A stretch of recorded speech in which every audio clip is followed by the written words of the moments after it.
ಪೃಥ್ವಿ ತತ್ವ ಮತ್ತು ಜಲ ತತ್ವಗಳು ಪರಸ್ಪರ ಜೋಡಿಸಿರೋದ್ರಿಂದ ಇವುಗಳ ಶಕ್ತಿ ಹೆಚ್ಚುತ್ತದೆ. ಇದರಿಂದ ನಮ್ಮ ಕಿಬ್ಬೊಟ್ಟೆಯ ಮೇಲೆ ಪರಿಣಾಮ ಉಂಟಾಗುತ್ತೆ.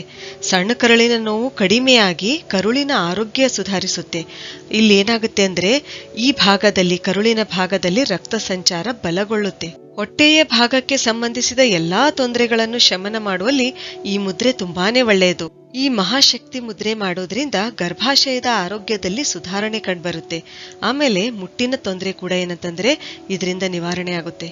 ಈ ಮುದ್ರೆ ಮಾಡೋದ್ರಿಂದ ಪುರುಷರಲ್ಲಿ ಪ್ರೋಸ್ಟೇಟ್ ಗ್ರಂಥಿಯ ತೊಂದರೆ ಶಮನಗೊಳ್ಳುತ್ತೆ. ಈ ಮುದ್ರೆ ಮಾಡೋದ್ರಿಂದ ನಿದ್ರೆ ಚೆನ್ನಾಗಿ ಬರುತ್ತೆ, ಖಿನ್ನತೆ ಕೂಡ ಕಡಿಮೆ ಆಗುತ್ತೆ. ಈ ಮುದ್ರೆಯನ್ನು ನಾವು 20 ರಿಂದ 30 ನಿಮಿಷ ಒಂದೇ ಸಲ ಮಾಡಬಹುದು. ಒಂದ್ ವೇಳೆ ಆಗದೇ ಇದ್ರೆ ಬೆಳಗ್ಗೆ, ಮಧ್ಯಾಹ್ನ, ಸಾಯಂಕಾಲ ಹೀಗೆ ಡಿವೈಡ್ ಆಗಿ 10 ನಿಮಿಷದಂತೆ 3 ಸಲ ಕೂಡ ನಾವು ಈ ಮುದ್ರೆಯನ್ನ ಮಾಡಬಹುದು.